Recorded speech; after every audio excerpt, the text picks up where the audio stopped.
Welcome to Inspire Campfire, a podcast where ordinary people tell their stories of extraordinary adventure.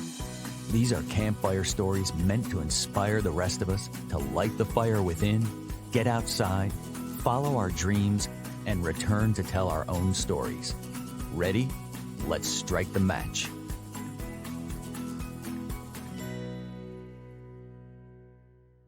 Welcome to the show. I'm your host, Scott Wurzbacher, and today we'll hear the epic story of someone who decided to leave everything behind to find purpose, adventure, and love by crossing Australia from coast to coast with 5 wild camels.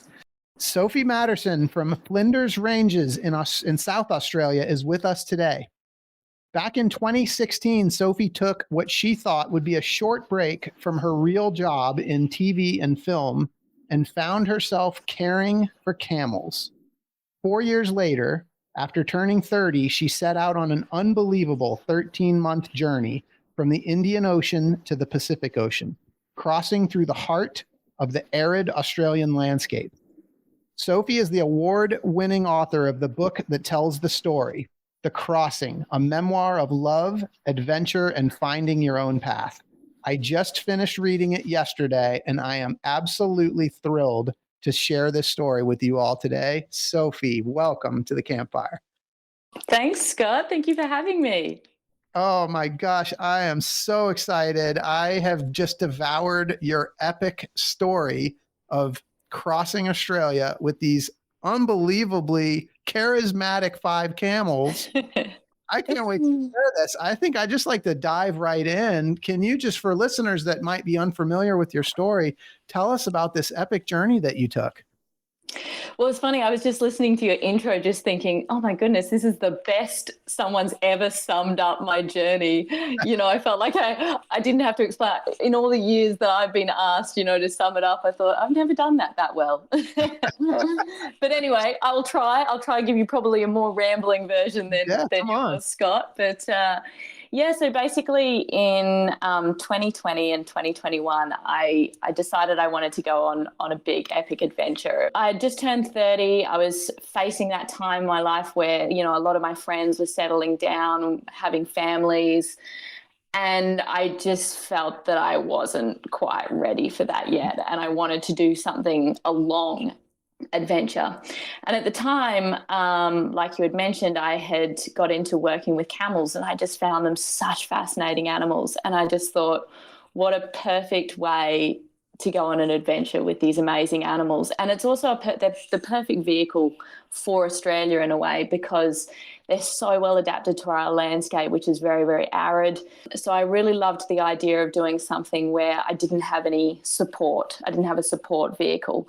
It was just me and the camels.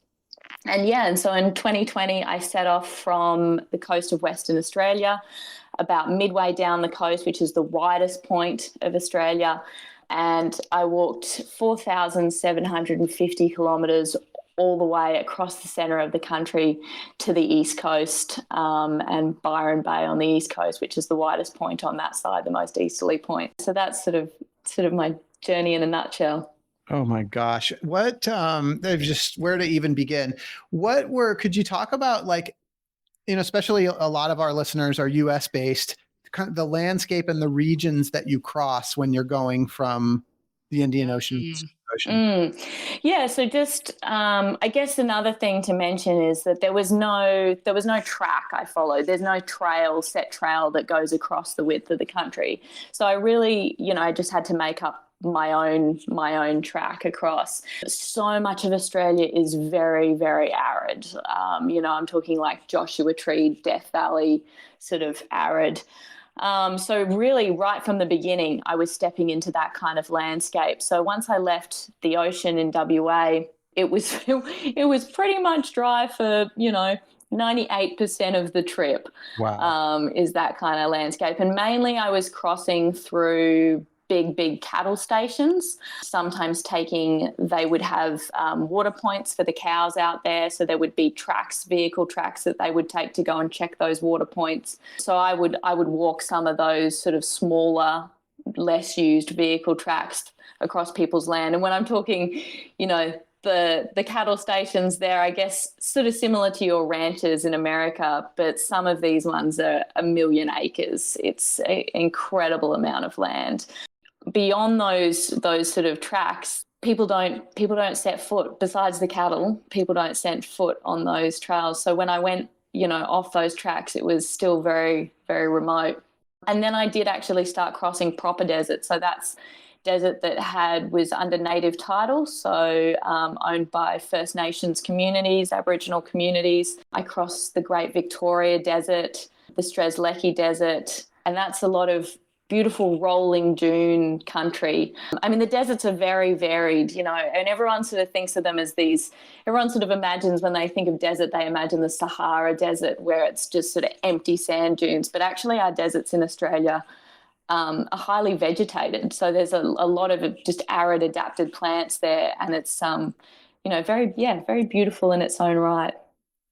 I looked at a lot of the picture you did. The book has a lot of great imagery and some pictures and things. Like there's a lot of red in the deserts. Yeah. So we have a lot of iron ore in our soil here, and and that creates that beautiful red sand dunes. Yeah, it's and that red contrasted against that massive blue sky. It's just it's phenomenal for taking photos. Yeah, it reminds me of the North Carolina red clay that we have here in my hometown, but not quite as dry there as the desert. So I guess, with it being that arid and just so vast, I'm curious, how many days of supply do you have at any given time? Like what were the longest stretches where you're completely self-sustained? So I carried 2 food boxes on my camels. So my camel Mac used to carry those, and one either side of him, and I could pack about a month's worth of supplies in there. I could stretch that. I did sort of at one point stretch that to about a month and a half. So about a month and a half worth of food, and then I had 12 jerry cans of water for myself, basically. And so I carried no food for the camels. They would eat just along the way, whatever vegetation was around. And I did give them a little bit of my water supply at times when it was really tough in the desert. But yeah, there was a stretch right in the centre that was probably the most remote area that I crossed. It was about 750k of I'm sorry, I don't know what that is in miles. I should have translated it for you guys. No, it's okay. And that was about 750k with no water. So I ended up having to rely on one of the Aboriginal communities out there to come and drop water. Not so much for me, but more for the camels. They can go a long, long time without water, but I was worried that was maybe pushing them too far. 750 kilometers carrying your own water. Yeah. That's insane. Yeah. So like I said, it's, the fact that camels are so strong, you're able to carry this much gear and be self-sufficient, like I can't imagine ever packing, a month's worth of food on a bike packing trip or a hike. Yeah. So that was incredible to be able to be out there in the wilderness, and on my own, just to be able to rely on these animals. So is the number, is having 5 camels a strategic number? Not really. To be honest, I probably had more than what was necessary for just me. It sort of just came about. Right at the beginning when I was sort of planning the trip, I actually thought that I might have some friends come along with me. Turns out I was the only crazy one that wanted to do such a long adventure. Yeah.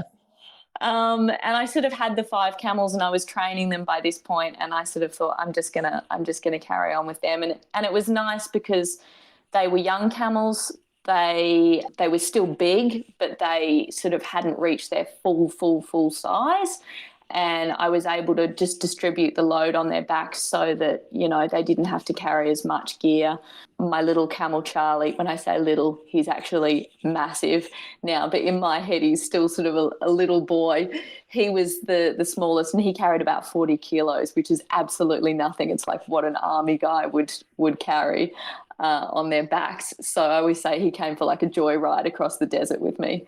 Yeah. Well, so the thing that's cool about this, with 5 camels and their capacity to carry pretty heavy loads, you're essentially hauling an entire camp with you everywhere you go. It's not, definitely backpacking. You've got pretty good supply of the things that you need. Yeah, absolutely. The lot. Yeah. I mean, I look back on it now and I've since done, some backpacking trips. I did a trip on some postie bikes and I thought, geez, why did I carry so much stuff on the camels? I really didn't need that much stuff. But it's the water. The water is the main thing, like 12 jerry cans worth of water. That does get you a long, long way. Yeah. I mean, just to help like paint a picture, like what are some of the things that you carried to sort of create your nightly camp? And what is that like packing and unpacking look like up camp each day? Absolutely, yeah. So for sleeping in at night, I didn't pack a tent. I packed what's called a swag. They're a very common thing in Australia. It's kind of like a big bedroll, basically. Most people camp with them if they're going car camping.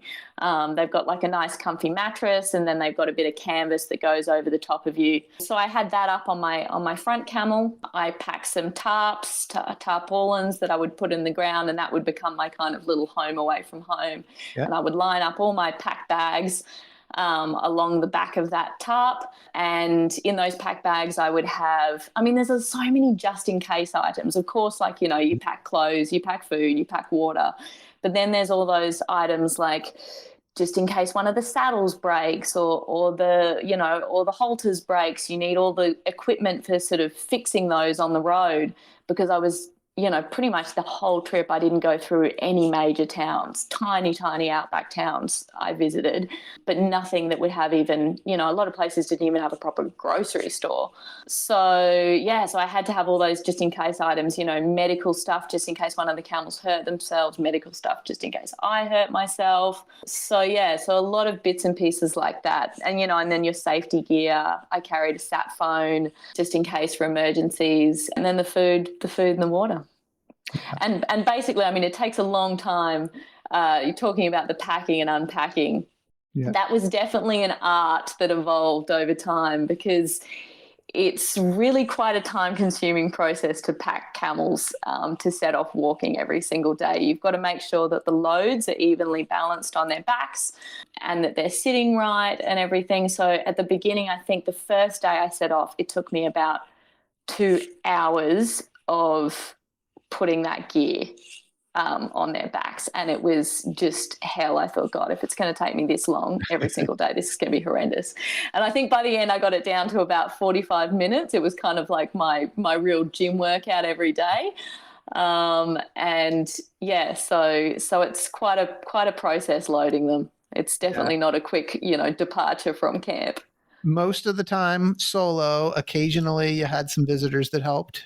Yeah, occasionally I had some visitors that helped and, I'd get into sort of a team thing packing. But yeah, pretty much most of the trip solo. Hey everyone, it's Scott here. Did you know that the members of my real estate team, W Realty Group, are listening to their own voices that call to adventure by setting big goals? Some of those goals include planning trips to Bali and the Kingdom of Bhutan, buying investment homes and running the Chicago Marathon. At W Realty Group, we support and encourage these big goals and want to help turn them into reality. We're currently looking to add new members to the team. If you know a great real estate agent in the Charlotte, North Carolina area that would benefit from being part of our team, please send a text, an email, or give me a call. And know that when you support W Realty Group, you're also supporting this podcast. Thanks for listening. There's so many different levels of question just about the trip itself, but I'm curious, like, about the range of emotion that you experienced, like kind of like on a daily basis. Like, what was like a typical, I'm sure that in 13 months, you experienced every single kind of emotion there possibly was, but like, was there a sort of a common state of emotion throughout this trip, or did it kind of change over time? No, it changed a lot over time. Yeah, I think I remember the early days, going back to the packing, there was a lot of anxiety when I started. Yeah. Huge amount of anxiety. There was the sort of initial, I guess like any adventure, there is so much planning, and this is often not talked about, but there's so much planning that goes into even before you set off. So you feel like in some ways you've run a marathon before you even take your first step. Yeah. There's just forever to-do lists, buying all of the food supplies, getting all the equipment together, making sure you know how to, set up your shelter, making sure all your equipment works, training the camels, all of that was probably a good year in the making.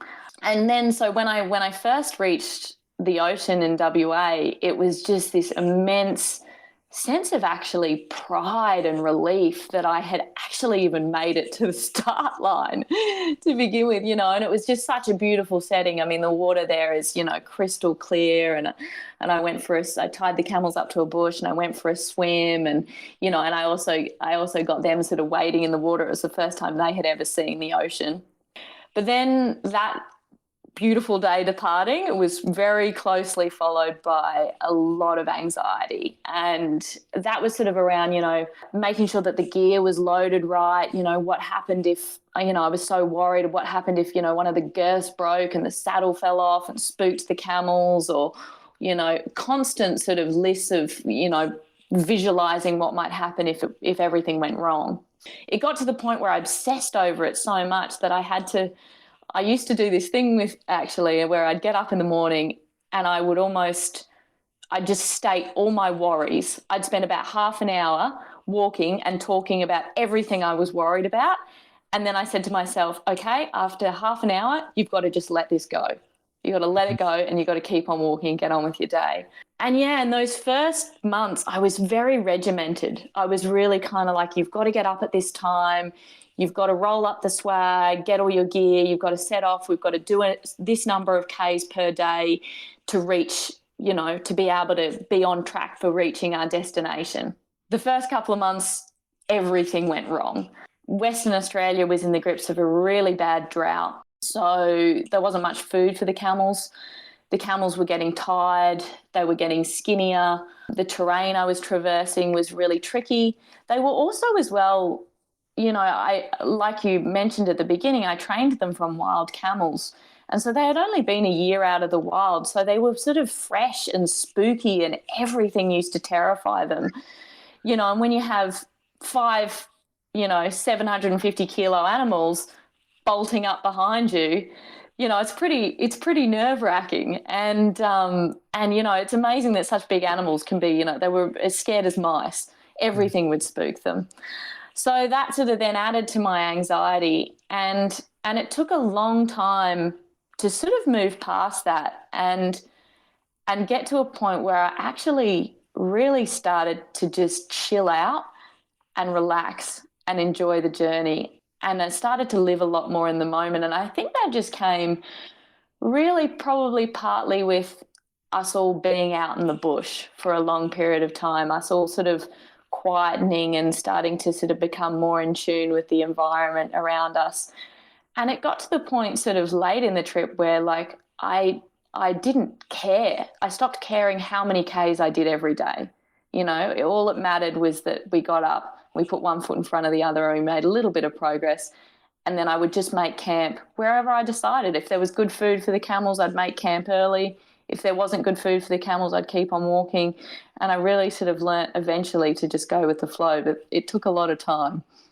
Yeah. I mean, do you feel like that was like a necessary part of the process? Oh, absolutely. Yeah. I mean, looking back on it now, I think that was amazing that I got to have that sort of, that change in my psyche. But it took a bit to sort of to let go of that.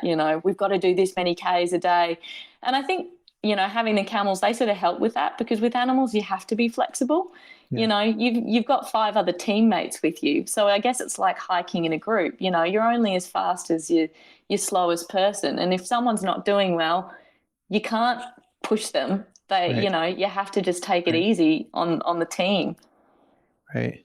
Well, I guess to fast forward a little bit, just be on this topic of like the range of emotion. One thing I thought that was so interesting at the end of the book, like really, really interesting to me, is how when you kind of got towards the end of the trip and you're sort of coming back into like more like civilization and there's traffic and this is like, you're sort of coming out of this, I don't know, at that point, maybe, I guess you're 12 and a half months in, and you're used to like being alone in the desert and only seeing like a few people, like 1 or 2 people. Now all of a sudden there's like cars and there's all this, it was so interesting because like my view of what I was reading in that, it was like almost like this parade that was going on, like you bringing the camels through like the streets as Oh you're kind of yeah. coming to the final stretch. But I'm just like, I sort of, I could feel your anxiety in that. And I don't, maybe I don't know if that was anxiety was the right word, but it seemed like, there was a point where you were kind of coming out of that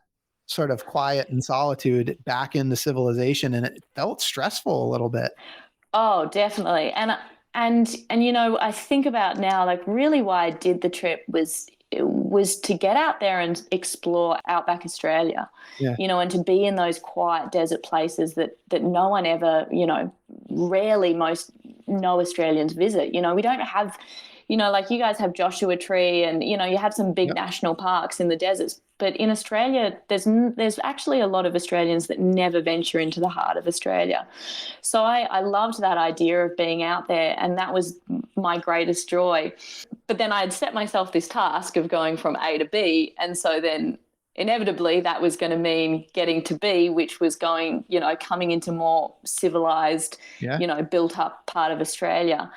And I distinctly remember that point where it was almost like I sort of said goodbye to the trip, maybe a month or a month and a half even before the actual end date, because it was kind of like I was saying goodbye to the trip as I had loved it and enjoyed it. I remember it was like the last night, before I had sort of friends started joining me, before Jimmy started joining, Jimmy, my now partner, he came along. So it was my last night alone with the camels, and it was this beautiful full moon, and they were grazing, really peacefully.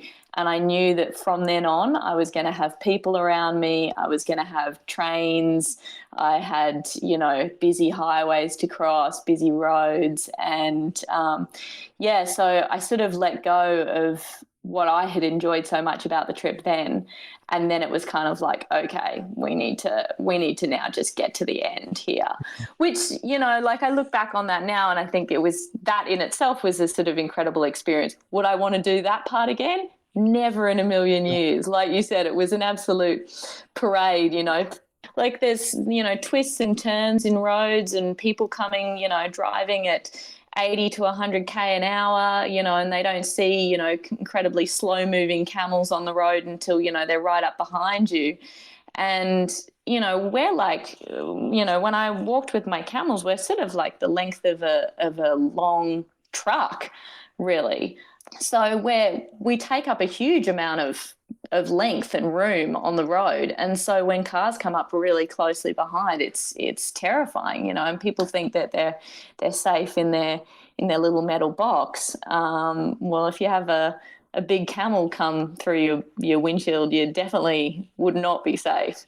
But it's amazing. People just, and I can't even tell you how many probably car crashes we almost caused by just everyone having their phones out, filming me as they drove past, and then, accidentally almost veering into you as they're filming you with their phone, because we were just such a novel sight, I guess. It's so interesting because like as I just think back about like my experience as a reader, like obviously heading out into the outback, into the deserts of Australia, like it sounds scary, it sounds stressful, but like the most stressful part of the book for me was that finish when we're back in civilization, definitely. Yeah. I agree, me too.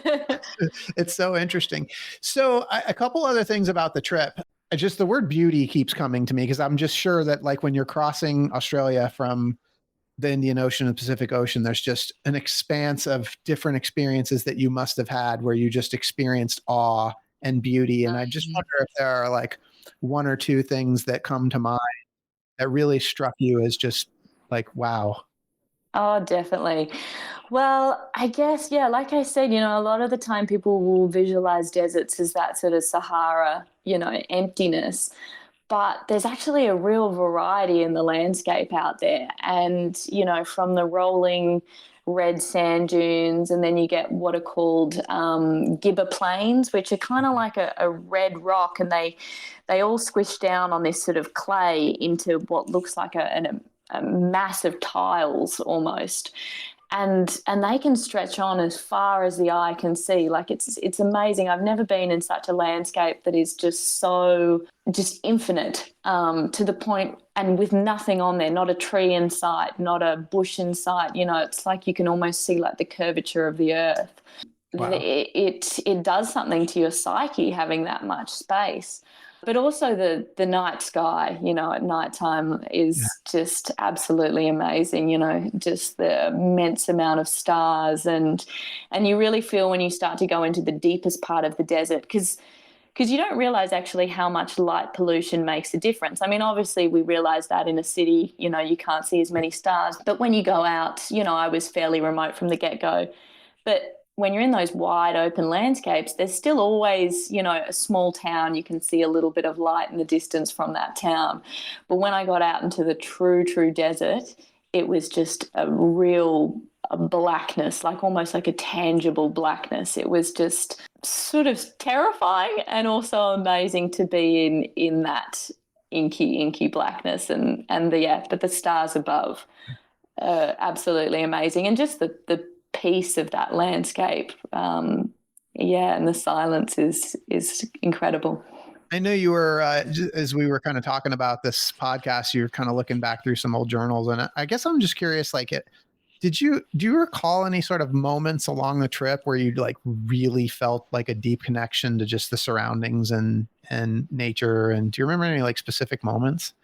There was definitely the second part of the journey. I sort of felt like I actually thought that I was coming out of most of the desert country, and I thought that I had left that behind. And I thought I was knew I was heading towards civilization. I was back in these sort of vast cattle stations. But then I went through an area called the Bullagree, and it was the runoff of a sort of major river system that created this big, I don't want to say swamp, because not a swamp in a traditional sense, but a big sort of swampy areas, and then with dunes in between. And it shocked me because it was kind of all of a sudden this extra bit of desert and dunes that I hadn't been expecting. And it was on someone's, I guess it was the southern end of someone's property, but it was an area that you'd never use it as a pastoral area. You'd never use it for running cattle or sheep or anything, because it's just not very good land, really. And so it was pure. It was like no one ever went out there.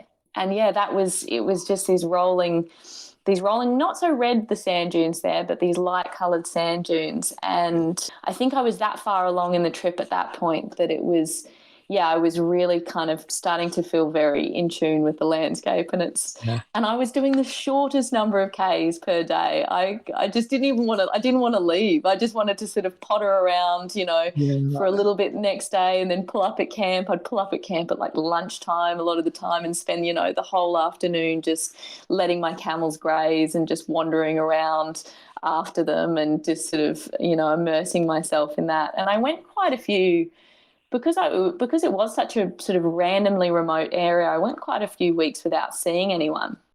And I really sort of sunk into that. You start to, when you don't see anyone for a while, it's like you start to become part of the wilderness around you, and you're just sort of only with your animals, and so you sort of become one with that, and your whole system slows down. And so that was a really special experience. So I love that you just went there, because I wanted to ask you next just about being solo, being alone as a human for such a long period of time. You just mentioned like a couple of weeks just completely on your own. Like, what do you think about, like, what is that like mentally? Yeah, well, like I said, like your system just seems to sort of slow down in a way. And, when you're walking with camels, they walk incredibly slowly. They're much slower than a horse. They're much slower even than people walking. So you really have to slow your pace to match theirs. And there's something about that sort of method of going through the landscape that gives you time to really sort of look around you and observe the minute details in the land.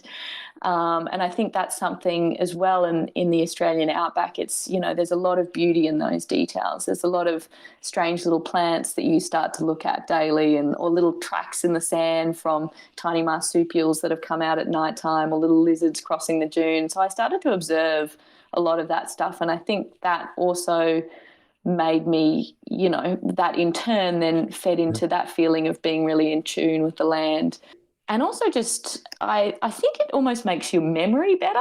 I was thinking the other day, you have generally day to day, we're sort of rushing through life. There's a lot going on, and, you forget this or that. You forget where you put your car keys, you do things automatically. And it's because our minds are so busy. Right. And I think, when you're doing that kind of just, I don't know, it's almost like meditative walking, I guess. Absolutely. Your mind just slows down. And I started remembering all these things that I hadn't in years. And I mean, nothing hugely sort of revolutionary, but it was just, remembering back to different times with friends, various friends that I had, remembering, moments that I had shared with people across my life. And then at night when I got in my swag, just dreaming vividly, I don't know whether it's something to do with being connected, to the ground or the earth, but I would just have the most vivid dreams. Yeah. So even though I was sort of alone out there in the desert, it was like I was conjuring up all these different people that had come, that I'd crossed paths with in my life, and sort of bringing them out there with me. Well, so I love that you talked about it being sort of a meditative state, because I was thinking about that. I mean, I think in city life, like in our busy lives, like mine is just incessant, and it's constantly going. And like, we try meditation to like hopefully practice learning to slow things down. And it sounds like this was just sort of like a natural way to slow down. Yeah. And I mean, I didn't realize it. I didn't go into doing that trip to sort of do a 13-month long meditation or anything, but it was just sort of the consequence of being out there with the camels. And yeah, they're such, peaceful animals to be around, when they're at times there was definitely unpeaceful moments as well, but generally, when they're grazing contentedly, it's a really sort of grounding feeling. Yeah. And I want to go to the camels next, but just real quick on this meditation piece, because I think there might be like a learning moment for all of us, like this 13-month journey that was like, you slowed things down, you're walking with the land, and you noticed, and didn't even plan it, but you noticed the impact of like mind slowing down. And I guess I'm just wondering, like, for those of us living those busy lives that can't take 13 months to go walk across a country, like, is there like an alternative? Is there like another way to like disconnect for a short period of time to step into that slowing down? Yeah, I mean, my advice probably now, having done what I've done, would be just to be in nature, and to really observe everything in nature as much as you can, because we just switch off from that these days. And there's so much. I spend time these days where I'll lie out in the grass, and and I'll look at the tiny little bugs that might be sort of in the grass and so on. Like, it's really peaceful. And being around any animal too, I think has a very sort of grounding, peaceful feeling. So that would be my advice. I mean, there is definitely something therapeutic about that, about walking, I think. That daily moving forward. So for me, just any time walking in nature has always given me that slowed down my mind and that peacefulness. Yeah. So Sophie, you did this as a human solo, but you weren't alone. You had 5 companions. Yeah, that's it. I really do want to kind of talk about that dynamic. Like you had a lot of human connection along the way as well. A lot of people that kind of popped in and out to see you and help you. But I want to talk about the camels for a little bit. Like, what was that like? What was that like in terms of your connection with them, the companionship? Like in the beginning, you were talking about like having anxiety and talking out loud. And I was thinking to myself, is she talking to herself or is she talking to the camels?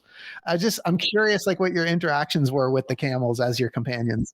I think I spent 13 months just talking to the camels. Like people would ask me along the way, they'd be like, oh, do you speak to your camels? I'm like, yeah, of course. I feel like it would be weird if I didn't. Like for me, they became my best friends out there. And I never, I don't know how I'd go actually if I decided to walk across Australia with a cart or or on a bike. it would be a much more lonely experience. I did have like weeks when I was on my own, but it was, as you said, always with 5 traveling companions. Yeah. So they really, they all had their individual personalities. And it was so lovely because I took them from the wild.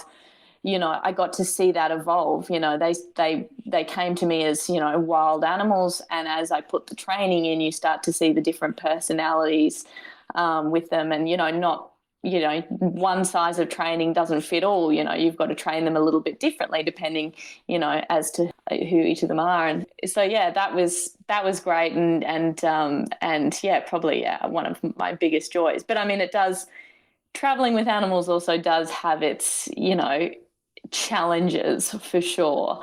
There was a lot of worry constantly about, because it wasn't just my safety and my well-being, I was constantly thinking about their safety and their well-being. So there was a lot of worry that went into that, were they eating enough, how thirsty they were when we'd got out into those desert areas.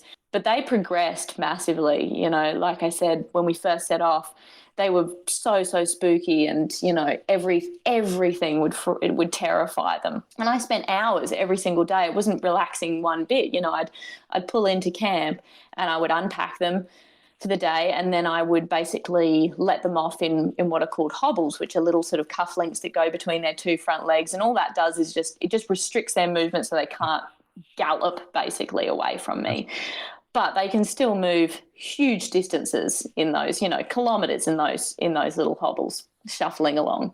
And because they were so terrified at the beginning, they just wanted to get out of there. They didn't even want to eat because they were just so stressed and scared.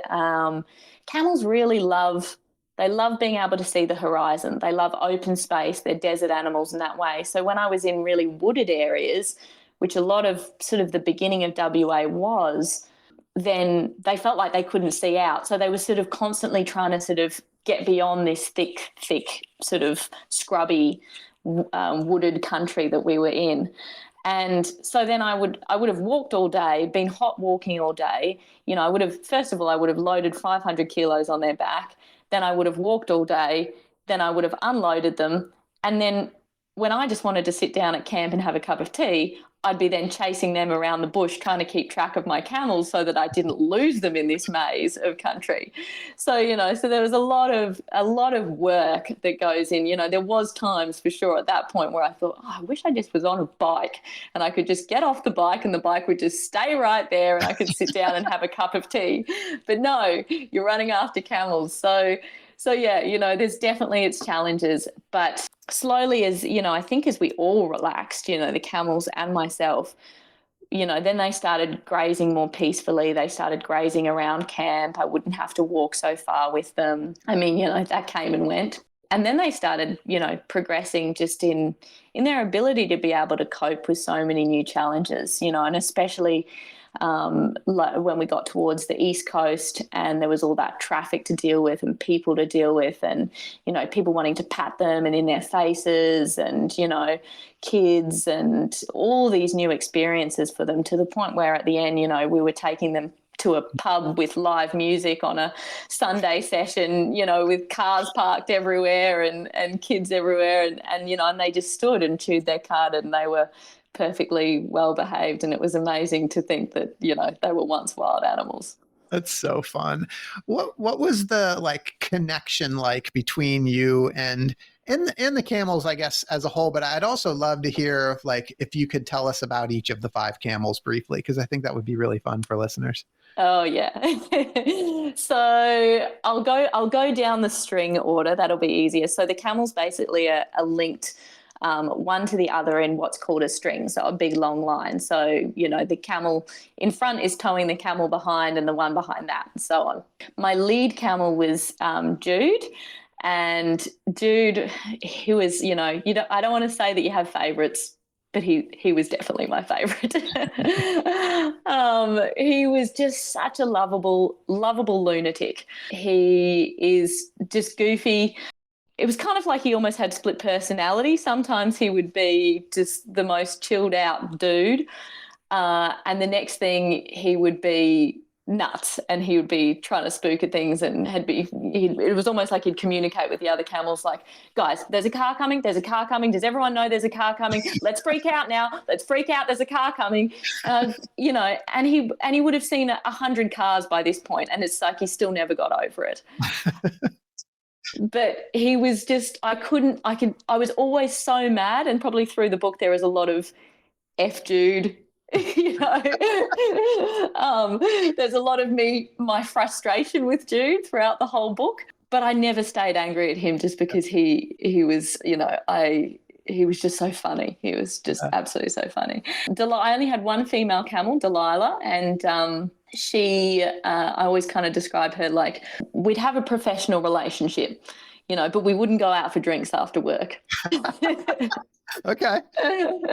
But female camels, she actually right towards the end ended up becoming my lead camel, because girls do make good leaders, and she was just a little bit more level-headed than Jude, and she sort of managed to keep the boys in line. She was a bit older. She was the oldest camel. And then next I had Charlie and Clayton. They were my youngest boys, and they were kind of opposite ends of the spectrum personality-wise. Clayton, it was almost like I almost describe him a bit like he has camel Asperger's. He likes routine, loves everything done in a routine way. Don't try and touch him. Don't try and pat him. He's not really interested in affection. But he's the smartest camel there. But as long as you keep everything, you know, so he understands it in a routine and he doesn't have a meltdown. Whereas then Charlie, he's the most lovable camel out there. You know, he'd lay his head in your lap. You know, you could pat him for hours. The kids loved Charlie. And then Mac was at the back of the stream, and he was the most handsome camel. He was kind of captain of the football club. Nice. Yeah, and him and Delilah they had a bit of a thing going on. Okay, all right. Yeah, so that's the sort of dynamics of the herd. I mean, I'm curious. The subtitle of the book includes love, adventure, and finding your own path. Is the Mac Delilah? Is this the love part? Oh, you know, I would love to. I could write a whole book on that, a whole nother book on that. We may come back to that question. So where are the camels today now that you're finished? So they live out in the Flinders Ranges, on a friend's property out there, loving their retirement, overly fat and happy. Yeah.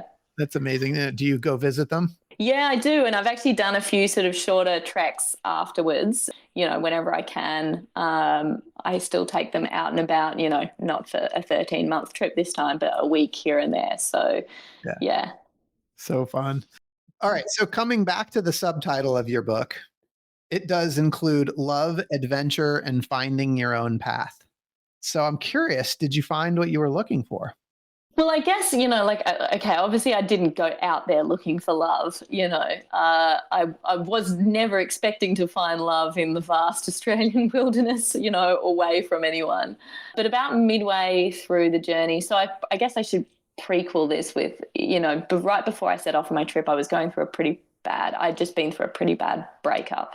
So a lot of the first half of my book talks a bit about, you know, dealing with that. And because I had so much time walking on my own, you know, your thoughts are constantly going back to what has happened in the past. And so I was constantly circling back to that relationship and what had gone wrong and how I had stuffed up. And you know, and I felt partly that the trek and the camels and all of that had been the sort of downfall of that relationship, and that had stuffed everything up.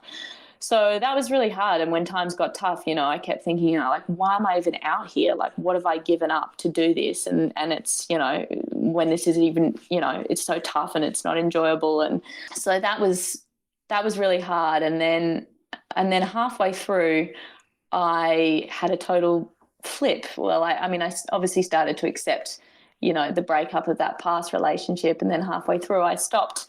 Originally, I thought I'd actually do the entire walk in one go. I thought I'd cross Australia in one hit. And I realized pretty early on that that was not going to be possible. So I had to walk in the winter months because it's just so hot and dry out there. Summer's impossible to walk in.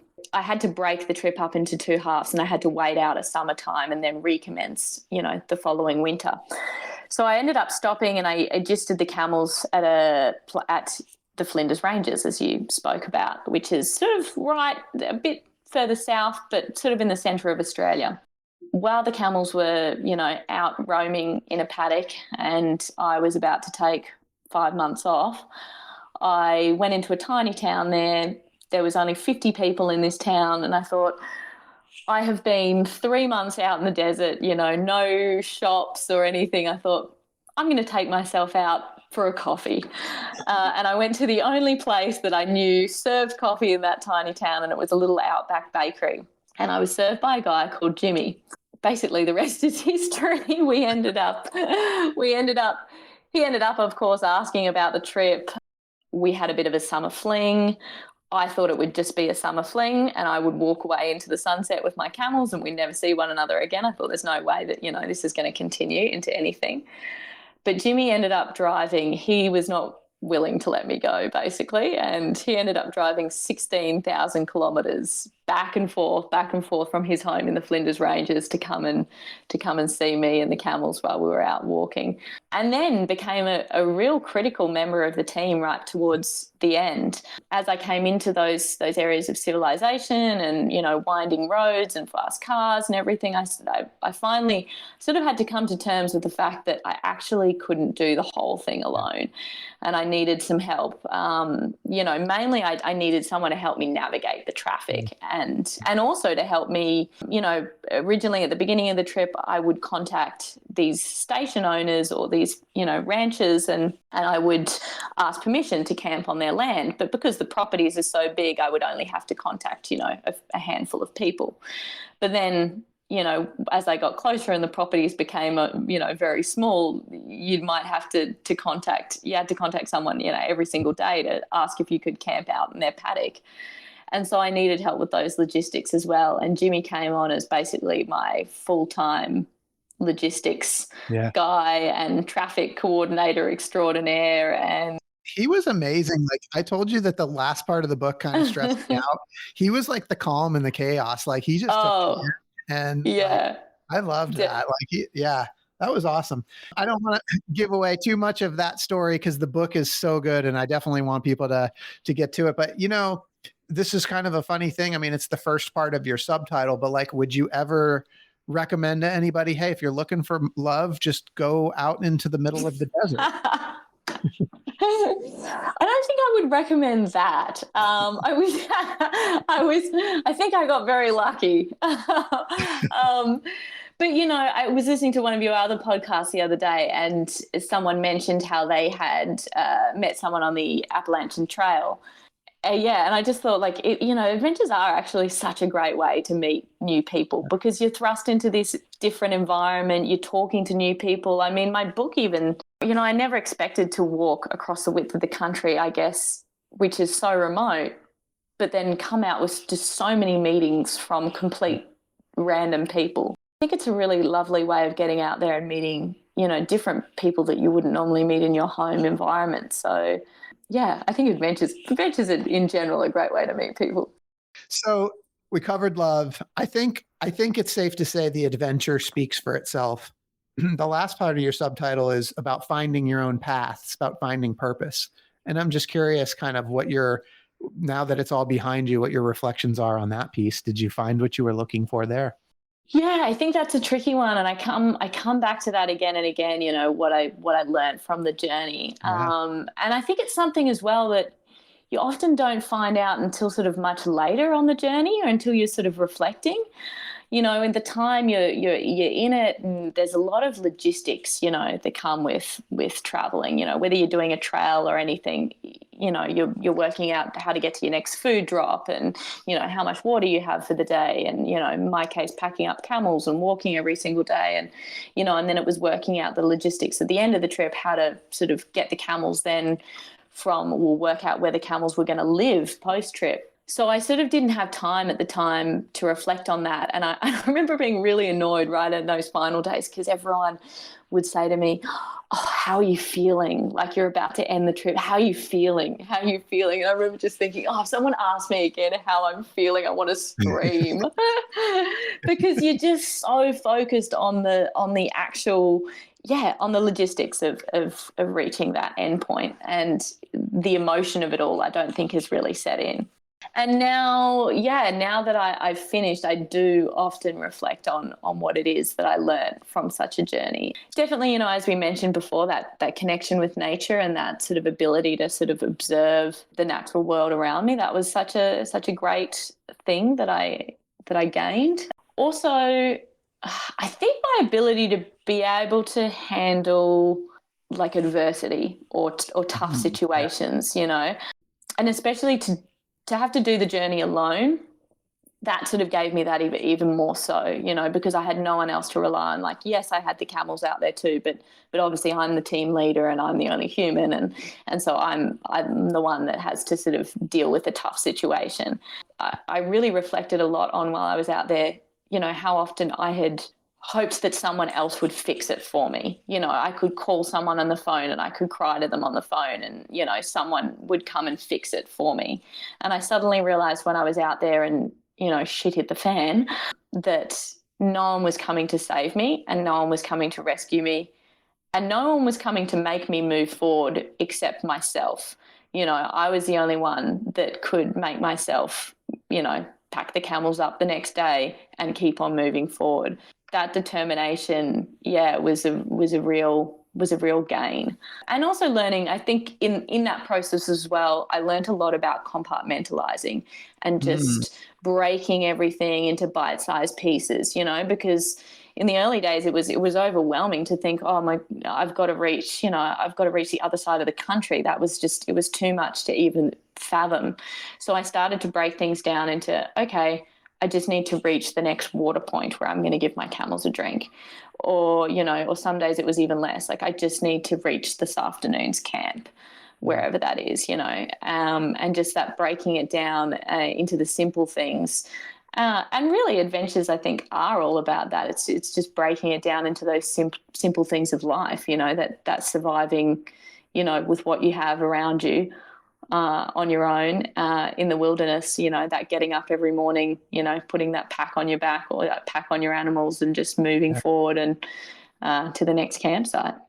So I think that's such good, like simple, practical advice that makes great sense.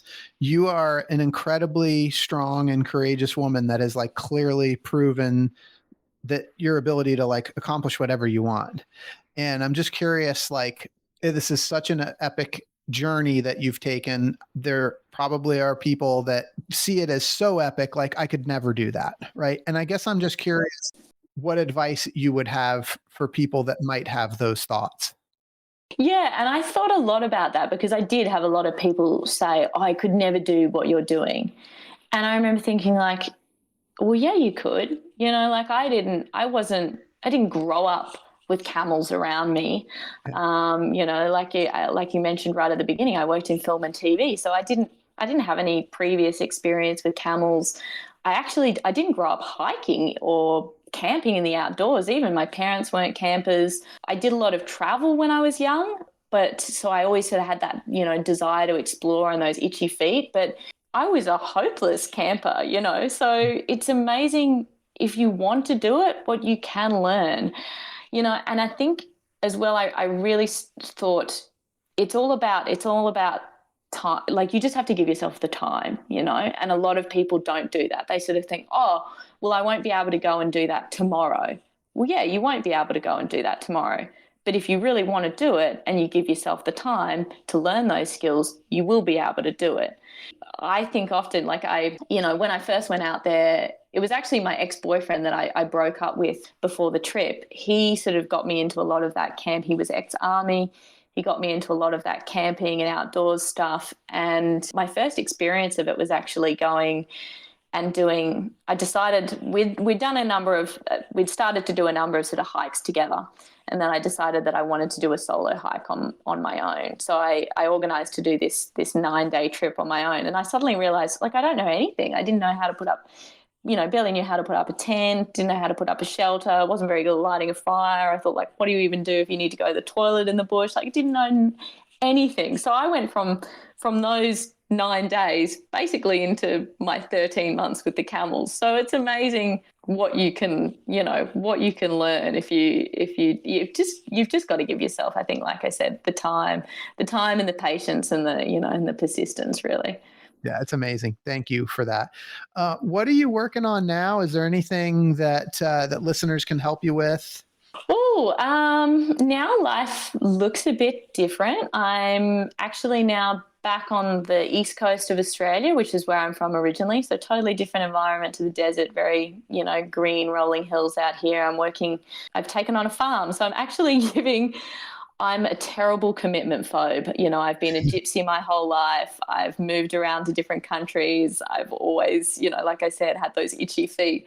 So this is a very new thing for me to try a sense of staying in one spot and having a home. Very daunting at the same time, but it's been fun. Yeah, where I think from the camel trek, I really loved as well visiting all these different property owners and learning how they farmed and learning, how they cared for the landscape on the way. And so that's been my latest passion is really looking at, how I can through farming and through agriculture and through just, being a custodian of this land, look at, how I can help heal, this landscape that I'm on now. But then also still keep the adventures rolling into. They might just be slightly shorter ones, not 13-month ones right now, but there's always some longer ones planned for the future. I love it. Well, listen, there are so many things that we didn't get to touch on. The book is amazing. I encourage listeners to get a copy. How can people get a copy of the book? Yeah, so it's available in the States now. So if you really go in, I love supporting little local bookshops. I think it's tough for them to make money. So if you can, I'd highly recommend just going into your local bookshop, asking them to order it in. As you said, it's called The Crossing. My name's Sophie Matterson, and it's got a camel and me on the cover. So there's probably not that many other books that have camels on the cover. But yeah, I'd get them to order one in, or, if you want to, you can go online and order it online. You can go onto my website, which is www.sophiematterson, my full name.com. And yeah, you can order a signed copy and I'll post it out to you wherever you are. Awesome. I love that. I think before I close out on the book, like the one comment that I did want to make about the book is, this sounds like, and I suspect, you spent so much time alone, but there's so much in the book that involves relationship with other people, like so many people that you met along the way. I mean, the book is loaded with stories of people that you encountered along the way that were willing to help. And like, we didn't really get a lot of time to kind of dive into that today, but that's one of the things I just wanted to comment on. Like, that was such a fun part of the book to see you be able to have those interactions. Oh, there's some characters out there in the outback. A lot of people get scared to go out there, and, there's been some, I don't know, for some reason they become notorious, outback murders. And so everyone sort of gets very creeped out about these places. But, there's so many amazing, funny, interesting characters. I really learned to never judge a book by its cover, because, yeah, there's some weird and wonderful people out there that have made my life a lot richer. Love it. Well, please get a copy of The Crossing, a memoir of love, adventure, and finding your own path. Sophie Matterson, this has been so much fun. Listen, this story is so epic. And whether it's about the book or maybe even your next adventure, at some point, Hollywood is going to find out about all this. They're going to want to make a movie about you. And I want to know if people keep buying books. So that's right. If everyone keeps buying books, then maybe they're going to make a movie. I want to know, when they do, who's going to be the Hollywood actress that's going to play you in your movie? For some reason, Reese Witherspoon just keeps coming up. And I think that's only because the movie Wild, and, I loved Cheryl Strayed's book. I read that. So, I made notes all through that as I was writing my own. I loved her writing. That's the only reason why that just sort of keeps jumping in mind. But I think, to be honest, I'd probably like just a very unknown Australian actress. Okay. There's a little part of me that sort of goes, "Ooh, could you do that yourself?" You know, like I never expected to write a book. Could I act in my own movie? Obviously, it would have to be made very soon. That's your next adventure. I think you're starring in your own movie. I love it. I think you're starring. But I was also thinking, you know, it's not for me like who would play me. It's more about who would play my camels. You know, would Mac play Mac, or would would Charlie play Charlie? That's a big question too. You think they can handle it? I think they can handle it. I think they're ready for the challenge. Sophie, what's the movie going to be called? Look, there was another, famous book by Robin Davidson called Tracks, and she did a trip in the 70s from Alice Springs to the coast of Western Australia, and then they released a movie by the same title, Tracks. Yeah, so I think I sort of like the idea of it just being the same as the book, The Crossing. I love it. The Crossing. Yeah. I love it. It's going to be an Oscar winner. I am going to run to the theater to watch that movie. It's going to be amazing. Thanks, Scott. Sophie, this has been so much fun. Thank you so much for spending some time with me today. For those listening, I hope you've been inspired today as much as I have. I hope Sophie's story has encouraged you to listen to the voice inside that calls you to adventure, because we want to hear your story next. If you have a story to tell or just need a nudge to create one, please send me an email. We'd also appreciate it if you'd help us spread the word by leaving a review and sharing or tagging Inspire Campfire in your social media. And until next time, I want to encourage you to get outside. Thanks for listening. Sophie, thank you so much for being here. Thank you. It's been so much fun.